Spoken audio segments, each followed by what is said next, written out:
Ladies and gentlemen, independent Americans around the country and around the world, Happy New Year. It is picking up as crazy as it left off last year, and we have a very special guest that I think is a perfect person for this moment. The intersection of all the crazy shit happening in our world sits on his laptop basically every single day. He's an old friend. He's a pioneer, and I think a really important and powerful voice to talk to, especially in this moment. The great and powerful Noah Shachtman joins us here on Independent Americans. Welcome, my friend. That's one hell of an intro, man.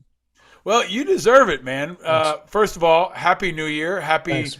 January 6th anniversary. Aw. Right? I Yeah. mean, happy Omicron January. Yeah. None And of these since things sound too happy, man. I'm trying to be positive, man. And here's one for you, since you're now a Rolling Stone guy. Yeah. Happy David Bowie's birthday. It's the 8th. I don't know if you know that. I do know David that. Bowie Day. I do know that. David Bowie was somebody who I've been a fan for of so long. When I was growing up, I had a picture of him, on my wall. He was definitely one of my wall poster guys, along with the Clash and the Damned. Those were my big ones. And yeah, no, I love David Bowie. I love David Bowie so much that me and my friends growing up had convinced ourselves that his son Duncan actually was in our fifth grade class together with no evidence whatsoever, like zero, because he was blonde and British. We were like, he's David Bowie's kid. So that's what a David Bowie obsessive I am. Duncan's a great guy, by the way, and he made one great movie called Moon, which is really good. Um, See, this is why I was glad, the storytelling components of your life started early. yeah, And, and, thanks. and now, Yeah. for folks who are watching on video, you look like you have a cool dad cave. I mean, you're wearing a Bad Brains, you're wearing a Bad Brains t-shirt. You got Mhm. some kind of movie poster and something else. What's over your left shoulder? What are those things? Set the Oh, stage for us here. this is it's like a barbershop poster from Africa that I like a lot. And then there's like a cheesy 50s movies poster over there, and then there's a piece of artwork that my mom and dad got together in the brief time they were married in Spain. So that's what I've got facing over the wall there. And then I've And got my old futon from the East Village that I still have in this in my old office. So that's about what I got. I think we lived in the East Village at the same time. We may want to touch on that. But Oh boy. in honor of your appearance, I wore my Neil Young Carnegie Hall T-shirt from 2014. I Okay. was looking around. What could I get that it made probably not clean, but what was black and looked kind of Rolling Stone? Why you have a Bad Brains T-shirt on? I got to ask you, why Bad Brains? I mean, they're one of the greatest bands of all time. As you know, I'm a huge reggae nerd, and so I love the reggae element of it. Even though the Bad Brains weren't the greatest reggae band in the world, they definitely had that component. And I grew up. I mean, once I got a little bit older, I feel like it was now a trip down memory lane. But I grew up in a time when hardcore like reigned supreme on these New York streets, and bands like Bad Brains and Circle Jerks and Murphy's Law and Agnostic Front, and those were like some of my favorite bands. And how I spent much of my misspent youth was going to CBGBs and knocking around with a bunch of other dudes listening to that music. At a time when CB's was probably full of Rolling Stone related people, and your life is kind of come maybe full circle. I want to get into that. This Yeah. really interesting role you've got at Rolling Stone, an interesting time. I want to talk about January 6th. I want to talk about your background, because Yeah. how we know each other is really interesting, because you sit at this place that's an intersection now of pop culture, politics, music, art, and national security and defense. And I feel Yeah. your fingerprints on what Rolling Stone is now, and what you're covering and what you're focused on, in a way I frankly have never seen at Rolling Stone before. And I know that comes from you. But I think when we met, you might have still, maybe when you still had it was after you sold the blog to military.com, Yeah. right? And it was when you were doing Wired and Danger Room. Like when I Yeah. first got home from Iraq, right? Is that when we first got in touch? Yeah, I think that's right. Honestly, it's so fucking long ago. Yeah. It's hard to know. But yeah, look, while I after 9/11, like a lot of people, it changed my life. For me, I was sort of like a full-time musician and a part-time writer, and then 9/11 happened, and I really wasn't a very good journalist at that time, and I was so shitty at it that I didn't even know to like just go down there and start interviewing people. And so the only thing I really knew how to do was I was dabbling in some tech journalism, and so I wrote a story, I think on like September 13th, on like, these disposable planes that were going to go after Osama bin Laden. And those were drones, and everybody was like, whoa, this is so crazy, who's ever heard of this stuff? And so, I just started writing about that. And by the time you and I ran into each other, I'd sort of built up a little bit of a beat on defense and technology. And I was probably 32 or 33 at the time, and the van was getting a little bit old for me as a musician. And so I decided to get off the road and really focus on that. And I did a lot of work for Wired magazine, as you noted, and went over to Iraq and Afghanistan, more times than was intelligent of me to do. And I mean, I've just had a huge interest in national security and national security reporting now for it's hard to believe I'm saying this, but for 2 decades. And so it's definitely something I'm bringing to Rolling Stone. Rolling Stone, I think, to be fair though, has had a long history of great national security reporting. The sort of epochal story on Stan McChrystal that cost him his job came out in Rolling Stone. Some of the best reporting out of Afghanistan, Matt Aitkins and other guys, came out in Rolling Stone, and we're lucky now to have some good guys writing for us, and I think we'll have some more stories coming out in the future. I want to dig into that because I think you were ahead of the game in that you and your team were talking about this intersection of defense and technology before it was cool, before it was mainstream. It was it felt like it was fringe at that time, and it was like military nerds and vets, right? And maybe contractors were all kind of poking around this, and you guys would explain things like drones and all the technology intersections that are now a part of our everyday life. But you were breaking stories, right? And you were hustling your ass off. You go from being a bass player in a band to writing about drones and going to the Middle East. And then you go over to the Daily Beast, where I remember hanging out at a Daily Beast party at some cool spot in New York City, but it kind of was like, a guy that I knew who I also respected, who had been in the field, kind of crossed over into this new world of journalism, big journalism, right? And now you're the editor, and you kept breaking stories, right? Like, I mean, you really kept breaking stories, and now you're bringing that to Rolling Stone. Talk about the job at Rolling Stone. I know you've talked about this in other places, but you called it, your dream job.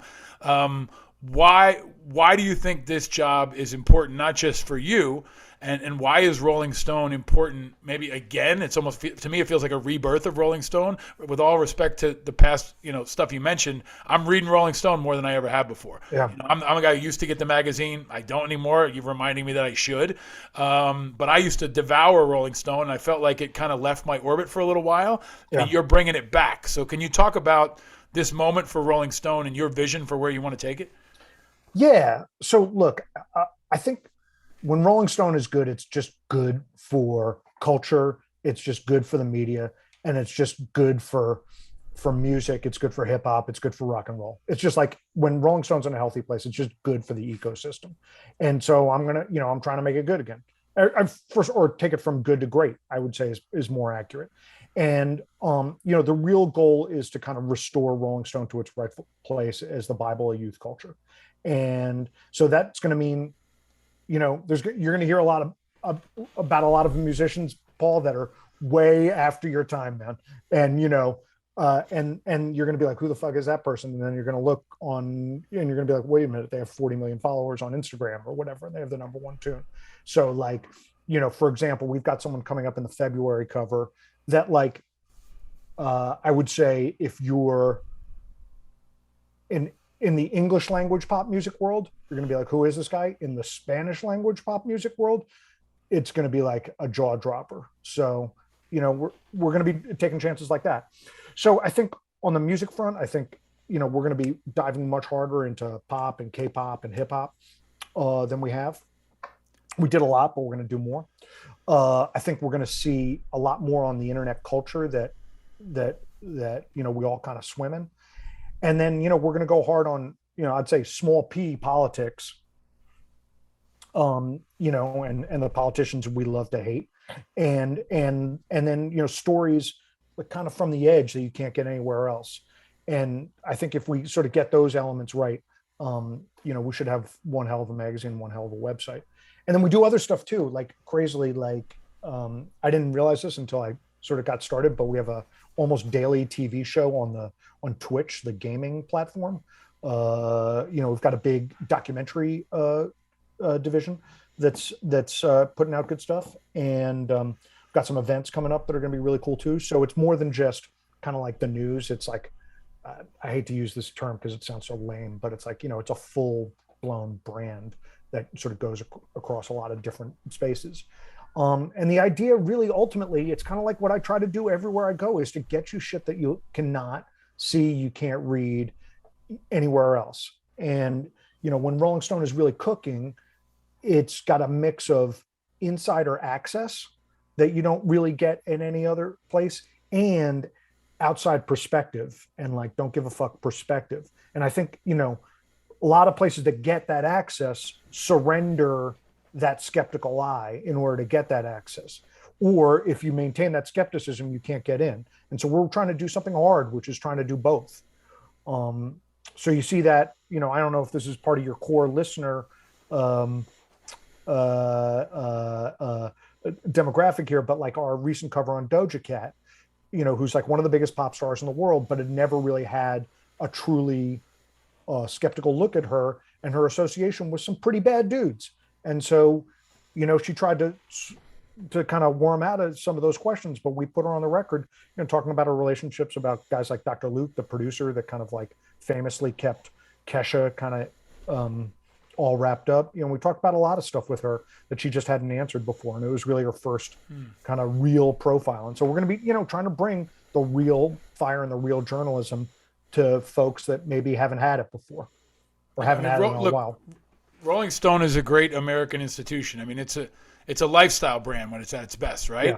Yeah. And you guys, like any smart next generation media company, are becoming a content machine that's going to take a lot of forms and going to have event activations and all the other pieces that are now probably core to creating a media company, right? Yeah. That's what we're trying to do at Righteous in a very different way, in a small way. But I look to Rolling Stone for inspiration. And for a long time, it did feel like it was the magazine that was focused on youth culture that wasn't young, right? It was like talking about, another article about Neil Young, another article about Zeppelin, right? And it kind of lost that way and became, the kind of boomer magazine that you're bringing back to center. But also when it's at its best, you're talking about Doja Cat, but you're turning young people onto politics. Yeah. And that intersection is maybe more powerful than anything else you all do. Yeah. Don't tell anybody. That's that's the Daily Show. That's other stuff, right? It's bringing new people into the political sphere where they come for Doja Cat, but they find out about Afghanistan, right? And that's where I see a lot of opportunity for y'all to make impact. You said something like, we want to bite and know that like when you open the door for access, we still might bite your hand. I read something, right? And so, I think America needs Rolling Stone to be a dog that bites, but also, somebody that brings people into politics. So let's talk about the story of the moment. You guys are breaking stories around this. Before, we recorded, I think yesterday, you guys, reported that Peter Navarro has said 100 members of Congress basically knew about January 6th. I'll let you summarize the story, but this is the kind of stuff that you guys are bringing, and tell us what people need to know about that piece in your reporting on January 6th. First off, before I do, I just want to say something about Peter Navarro, who was Trump's former, trade advisor and China guy. Peter Navarro was the guy in the national security community. He was kicking around for years. And he was that crazy guy at the conference that would like look at you with insane eyes and try to push on you his self-published book. Like that's who he was. Yeah, he would pop up on Fox and he was completely fucking nuts.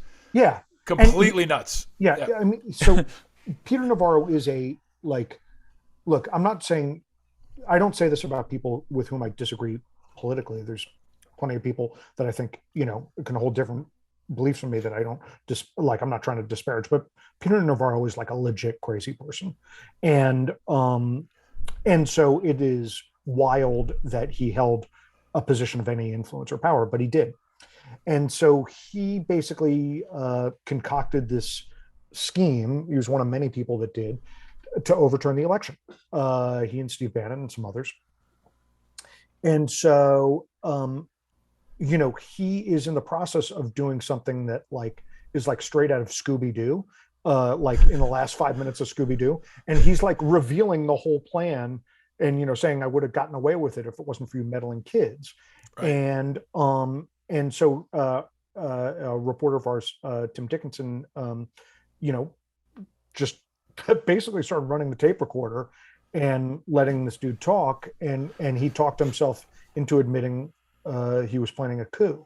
And he said that Trump, while he didn't brief Trump on it, that Trump was very much in the mix on it.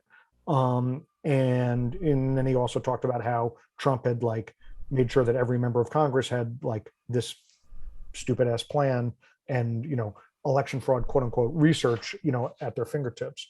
And Navarro in his telling basically says they were all set to coup it up, but then the violence kind of messed up their plans. I'm not sure that's entirely accurate, but that's his story, and he's sticking to it. And does he name this? He doesn't name names, right? He throws out this 100 number, but doesn't specifically. And props to Dickinson. I think he's an outstanding reporter. He's been doing Yeah. great reporting for a long time. He's somebody that everybody should read. But he doesn't drop specifics, does he? I mean, it's kind of the typical Navarro and Trump administration sloppiness, which I think is one of the most dangerous parts of this entire administration, as we look at it in retrospect, especially, is just their overall sloppiness and incompetence. You talk about Scooby-Doo. I mean, that's not an exaggeration. That's how they ran things. It was total Yeah. incompetence. Yeah. So it's not unusual that he would just spill the beans and, Yeah. despair, drop classified information or whatever else Yeah. a sloppy person might do, right? But Yeah. he's not specific yet, right? He's kind of Yeah. teasing it. Well, he has some specifics. He did say that Paul Gosar, for example, he shouts him out. Now, Gosar is sort of an obvious member here at this point. We had we interviewed some people a while ago. A different reporter of ours interviewed these two kind of Jan 6 rally organizers. They weren't part of the violence, but they were part of the political piece. And they said that Gosar dangled a pardon for them in an unrelated criminal investigation if they pushed hard on this Stop the Steal nonsense. So, Gosar has been sort of a known villain. He dropped his name, dropped Ted Cruz. Ted Cruz obviously has been involved in this stuff too. I'm still going back to the Scooby-Doo thing. Does that make me Shaggy? Does that make Velma? I'm trying to decide which Scrappy-Doo. I don't. I'm not going to put you. You're maybe the writer of the show, right? Let's just say that, right? Like we got to pull it out a couple levels. I feel like I smoke enough weed and eat enough snacks to be Shaggy. Now that you're a Rolling Stone, you can talk about this shit all the time. You get to, sure. let your true colors fly, man. You can talk about music and weed and whatever else you want. But let's going back to the January 6th piece. What's next? What's next? What do you think is still, to whatever extent you can, what kind of reporting needs to happen or is going to happen? And, folks maybe feel a little exhausted by all this January 6th coverage, but this, in my view, is still the biggest story in America and the number one national security issue. So for you, what's next? And what do you want to say? I couldn't agree more. I really think it is the biggest national security issue in America and in sense in the world. I know that it sounds hyperbolic, but it's not, like, right? It's like if America sort of ceases to become a democracy or its democratic foundations are eroded, like the world is fucked. And I think I think we're in a 1930s kind of state here. And so to me this is like an all hands on deck. This is the key challenge that we've got going on right now. As far as the reporting we're doing, I don't want to tip my hand too much, but I will say I believe by the time this airs or shortly thereafter, we'll have a really interesting story that'll push back against a lot of the media narrative about how much veterans were represented in the rioters, in the violent attackers. I feel like, I mean, I don't have to tell you this. I'm sure I don't have to tell your listeners this, but I feel like the crazed veteran narrative is like this easy and stupid trope that gets trotted out every time there's violence. And while there certainly were some veterans there, as you'd expect, I don't want to tip my hand, but I think the media narrative around that has been kind of crazy and overblown. And then look, we're going to continue to dig in on, you know, what exactly the connection was between, how tight the connection was between members of Congress and the rallies and the violence itself. It's ditto for the members of the Trump administration. And then what's going on moving forward, you know, how are they at the state level and into the 2022 elections, which are coming up, even though I'm so fucking sick of elections, but they're coming, you know, like, you know, how is the plan for kind of like Jan 6 2.0 coming together? How's the plan for, you know, making, you know, trying to thwart democracy coming together? And that's a big deal. And that's a story we're going to be following all year. If we both agree that it's one of, if not, you know, the biggest national security story happening, right?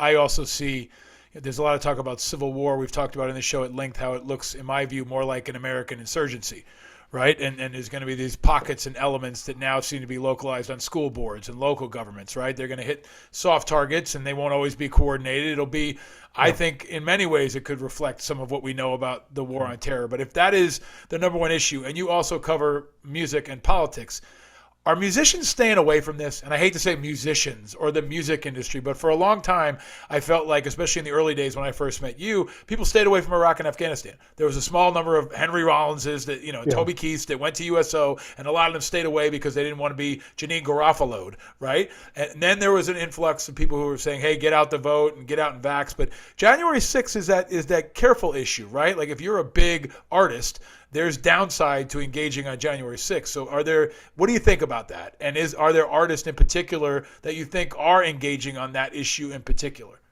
Yeah, that's a good question that I don't quite know the answer to. I think we've seen it more, frankly, over the vaccine issue, where there's been a little bit more kind of like hard pro and anti stances by various musicians.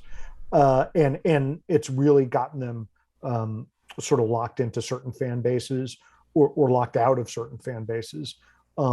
So, for example, you know, in the country music scene, you know, Jason Isbell has been a very prominent, maybe the most prominent sort of pro-vaccine person, and has said he won't play at places that don't have a vaccine mandate. Meanwhile, you know, his sometime you know, you got a guy like Morgan Wallen who, you know, is very much on the opposite end of that. So Jason Aldean's taking pictures with Trump, right, on New Year's Eve, right? Yeah. So I have not seen. There's certainly in country music in particular, right? I think that there's a big wellspring of kind of like it's a little bit more political, ironically. You know, there's a little bit more of a hard divide between, you know, sort of real pro-Trump and real kind of anti-Trump folks. I haven't seen that same kind of politicalization in, let's call it, in hip hop or in reggaeton, to name two. While there's been a couple of rappers who had sort of came out and endorsed Trump, they didn't continue on with political. It was interesting. After the election, they had records come out that weren't political. You know, so Kanye had a record come out that had like 80 billion tracks on it, that really none of which were capital P political. Some of them were small p political or cultural, but they weren't political like that. I'm trying to think if there's anybody else that was sort of like, you know, or like a Lil Wayne or someone like that, that really came out political. I will say though, listen, in a lot of pop music and in a lot of, and some in hip hop, there's a strong, kind of leftist bent to a lot of music and a lot of people's political thinking. That's long been the case among musicians, but I feel like it's gotten increasingly so in the last couple of years, is sort of, from the left, dissolution with the American experiment is on the rise. And so, you see artists like No Name, who's a big hip hop artist, who's, at least in her telling, like an avowed communist. Right. So So I think you're seeing politicalization, but I think it's in weird atomized ways. I guess that's Yeah. a long way of saying Yeah, it. no, I think it's a really fascinating spot to look at. I mean, the Grammys are probably coming up soon, right? And the Well, Oscars are coming up, right? they may be. There's a chance the Grammys get postponed a couple of months because of COVID, but yes, they're Right. That coming up. becomes a platform for political statements, often, right? But you Yeah, also did a piece on, you're doing these pieces that expose popular people and their underbellies, right? You did a hard-hitting piece on Marilyn Manson and yeah, how he was abusing people, and you did one on Clapton, Eric Clapton, who a lot of people didn't know this other side of Clapton, yeah, that has included, I think, racist tropes and a really strong anti-vax stance, right? Can you talk about the yeah, Clapton piece and what you guys revealed there? yeah, yeah. So Clapton uh, claims not to be an anti-vaxxer. He claims that he's just against vaccine mandates. However, he is funding a group, like a musical group, that plays songs like "You Can Shove This Vaccine Up Your Ass" and does musical protests around the country. Clapton also, after our story came out, went on the podcast of the most prominent anti-vaxxer in the world, Robert Kennedy Jr., and said how terrible Rolling Stone was for pointing out his anti-vax views. Right. But yeah, that's not it. He's also he's had this long history, not of racist tropes, of just like crazy racist stuff, like stuff that's so racist I don't even want to repeat it on the podcast. But it goes back to 1968 when he was um, uh, saying stuff about basically calling himself a better guitar player than Jimi Hendrix, and saying that Right, Jimi right. Hendrix was only getting love because he was black, essentially, which is kind of crazy and ironic for a guy that made his most famous song off of playing a shitty version of a Bob Marley tune.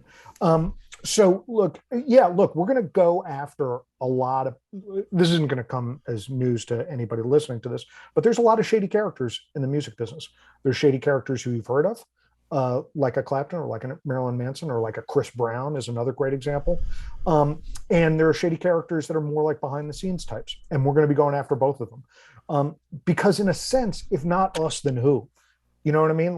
There's Yep. the music industry is a huge multi-billion dollar industry that doesn't get the kind of scrutiny that even Hollywood gets, right? Like even Hollywood gets harder looks than music business does. And there's just not that many places that are going to really go after these guys. And so we are.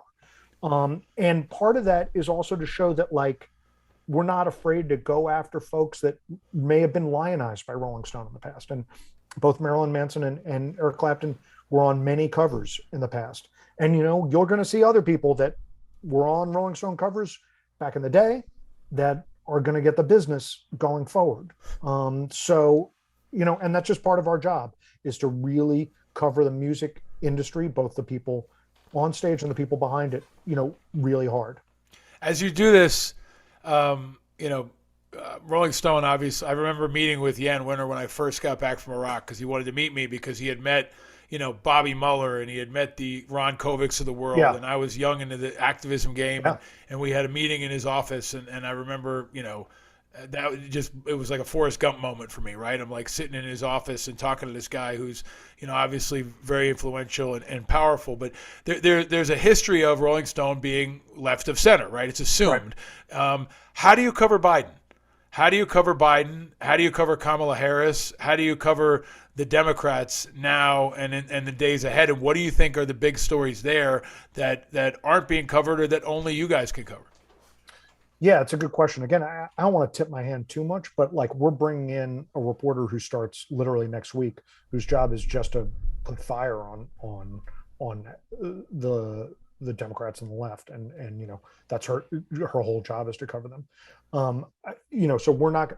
Yeah, Rolling Stone's got that history, and we're not going to run away from it, but we're gonna call it when we see it. That's got to be. It has to be the mission, and it has to be the execution. So look, does anybody think Biden and Harris are doing an awesome job? Does literally anybody think that? Maybe there's 5 people in the White House who think there's that. a lot of people at MSNBC who think they're doing an awesome job. Yeah. Do they even think that? I mean, you and I know a lot of those same people, and I bet if you put a couple of beers in them, they may feel like they got to defend that side on TV. but I don't know that they think that like Well, they're that's crushing. that's all I can hold them to, right? Is like Yep. the conversations that you and I have with a beer don't count, right? Like Right. that Okay. that's Fair. off the playing field. Like when Lawrence O'Donnell's up there carrying water, especially during times like the Afghanistan collapse, I think it's they're pulling punches, and not all of them. There's a difference on every network, but I just use them as an example. There are a lot of folks, especially Democrats, who don't want any criticism of Biden because they're scared to death that it helps Trump, and that's this new dynamic where I think the left and right are almost self-fulfilling prophecies. And for those of us that are in the middle, that are independent, we're looking for the Rolling Stones of the world. We're looking for other people to hold that line somewhere in between, because it seems like both sides are failing us and the country's burning to the ground. Right. Yeah, man. I mean, it's it's crazy. So you brought up Afghanistan. I think a good example of the kind of reporting we're going to do is after that disastrous Afghanistan withdrawal, and if you call it anything other than disastrous, you're just fucking lying. Let's just be clear. I mean, that was no way, shape, or form the plan. They told us it was going to be all milk and honey. So we did a big photo essay and reporting around it from Afghanistan about what the fuck was going on after U.S. forces left. And breaking news, it ain't good. So I think we're going to be doing more accountability journalism like that. I think we've got some additional reporting coming out. This isn't about Biden per se, but about another Democrat. We've got some additional reporting coming soon on Manchin and his ties to just how intertwined he is with the coal industry. It's fucking shocking, dude. And Hey, he's shitty, and he's also stupid. Somebody reminded me the other day that he was an opponent of Don't Ask, Don't Tell, and that was under report. I remember those days. I mean, there's a lot of things that he's done below the radar, but I've said this before. He's also the single stupidest senator I've ever met, and I've spent time with him. He's a kid in the class who you can count on to raise his hand at the end of class and ask a stupid question that has nothing else to do with what the discussion is. He did that multiple times, and around veterans issues in particular, because I think it was Rockefeller told me once, there's two things that are important in West Virginia: miners and vets. Yeah. And he's managed to, in my view, fuck them both up, and everything else in between. But to your point, so you're going to come after Manchin, you're going to come after Democrats. I had forgotten about how much Jay Rockefeller just fucking hated Manchin's guts. That's funny. I mean, it's definitely a contrast in terms of integrity. Let me just put it that way, right? Sure. The other guy like that always struck me as the stupidest kid in the class was Mike Pence. Really could be counted on to be he makes Mike Pence look like a valedictorian, man. Like he's just unbelievable.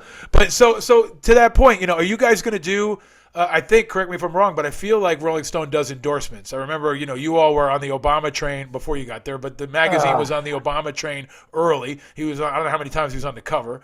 It was. I gotta say, you'll come by the office, but in the office there's like this digital rotating wall of every cover ever. Yeah. And like that period during the Obama years is honestly like a little fucking embarrassing because it's like Obama, Obama, Obama, Obama. I'm not, that ain't me. I'm just not like, is Rolling Stone going to do an endorsement?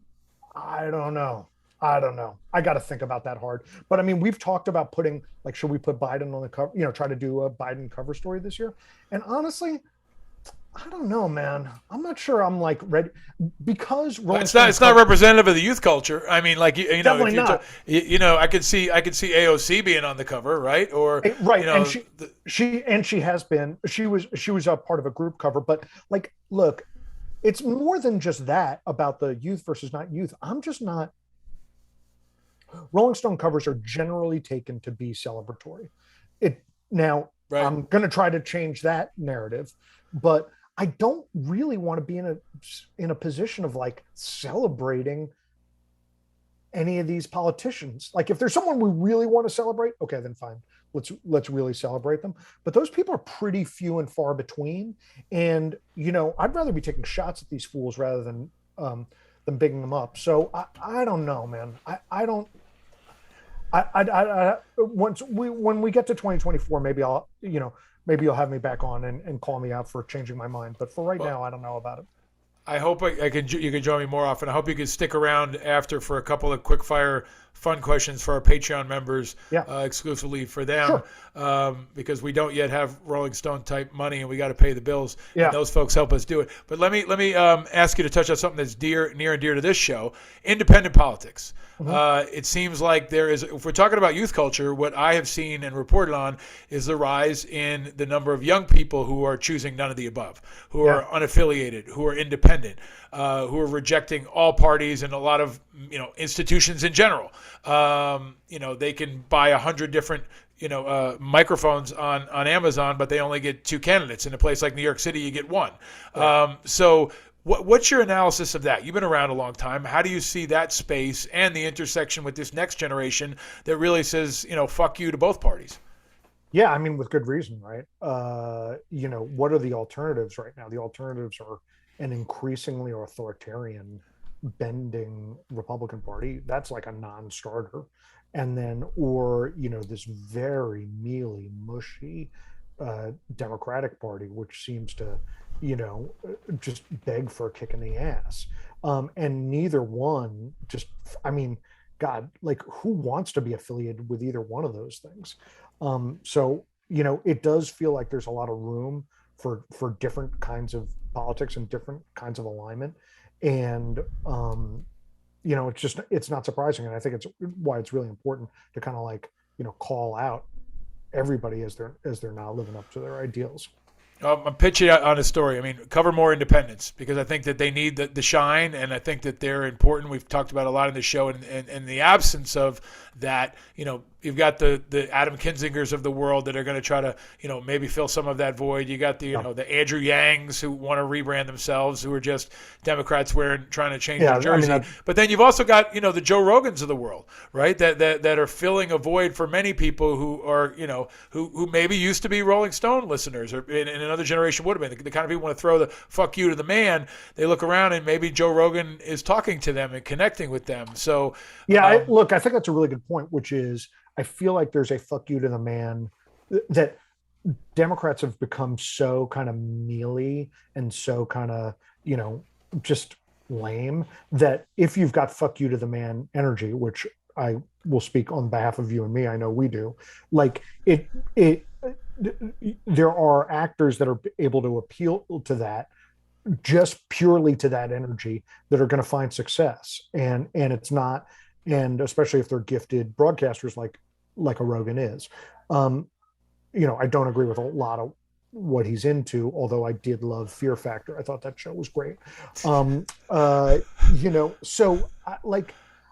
you're one of the few that did, man. I mean, that's what people are saying. I love Joe Rogan on Fear Factor. That's taking us in the way. Those are the same people who are loving Obama and Kamala Harris right now. That's a rare group. That's a rare group. Rogan seems like a guy. It feels like he's finally getting scrutiny. He's become like a Howard Stern and a Rush Limbaugh. I mean, his power is undeniable. Maybe it's diminished now because he's behind the paywall at Spotify, but he's still very, very powerful in a way that is impacting our politics, our culture, our music, everything, right?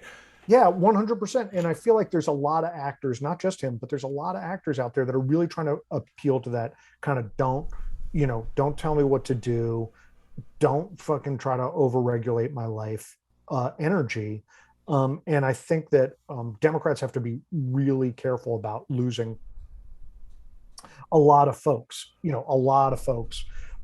just because they seem to be surrendering, they just because other people are appealing to what is perceived as a kind of rebel heart. I know, like me, you have kids home from school right now, which is fucking crazy. Yeah. I just came from watching my 2-year-old do preschool on Zoom, which it was music class, so it was kind of amazing. Yeah. So I'll give him that. But let me ask you as we close here, music. Give me like 2 or 3 bands or artists that you love that you want to spread the vibes about and let people know about because it'll improve their life. Okay. Well, I'm a big evangelist for this African guitar player named Ndu Mokhtar. Just trust me. All right. Ndou Mokhtar, Moctar. He is like the Jimi Hendrix of the Sahara. This guy is a fucking banger. Trust me. I've heard about him. Now I know who you're talking about because I've heard Yeah. him referred to as the Jimi Hendrix of the Sahara. Yeah, Yeah. he's incredible. Yeah. On the kind of like reggaeton and trap side, there's a guy named Jay Cortez. It's spelled Jhay Cortez. I think you will really. I mean, this guy's he's got it. He's got it. He's really hard. He's got great flow. I love him. So those are two guys I'm really really feeling right now at very opposite ends of the spectrum. And then I would say if you're like more of a country type, this album came out last year and people, a lot of people are really into it, but the Morgan Wade record is incredible. Yep. And it just make you feel good to fucking, be an American. It's great stuff. Is country the new pop rock? Well, I mean, to me, there's a lot, I lived out in the country for the last year and a half before moving back to New York. And so I listened to a shit ton of country radio. And to me, it all sounded like 90s rock to me. It does. It's pop rock. I mean, there's obviously, not all of it, but there's a huge core now. What the fuck is Kane Brown? Kane Brown is not, country music people be throwing him out, but there's this new evolution, right? That is very what pop rock used to be. Yeah, I mean, Florida Georgia Line is 90s rock with an accent. And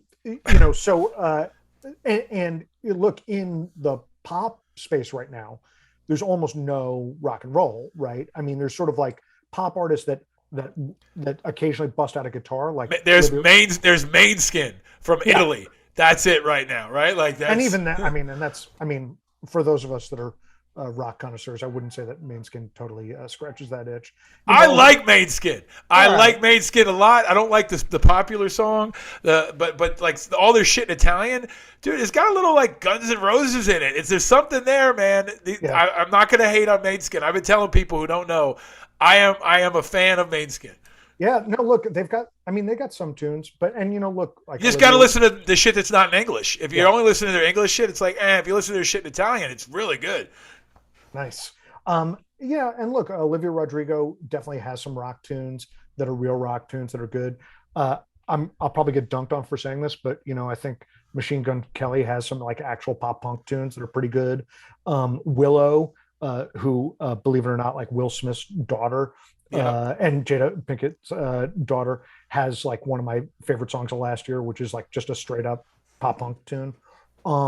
So there's rock out there. But you're right that country is where that sort of like real kind of anthemic stadium rock, kind of lives these days. It's weird. But that's, we live in a weird world. Well, we are lucky to have you taking us through that real weird world. I'm also excited for you as a friend and as a fan to see you in this role, and as a fan of Rolling Stone. Like, I grew up reading Rolling Stone. It's for people who don't know, I mean, it was where Hunter Thompson was. I mean, like the legacy, the proud and important legacy of Rolling Stone on the American landscape, the political landscape, the independent politics landscape, in my view, is really critical. And to have you at the helm is exciting. And I'm excited for you to see a guy who appreciates it and go from being a bass player in East Village to running Rolling Stone is kind of the dream fulfilled, man. So congratulations to you, and thank you for all the good work, man. I hope you'll come back and join us again. You got it anytime. Stay vigilant, my friend. All right.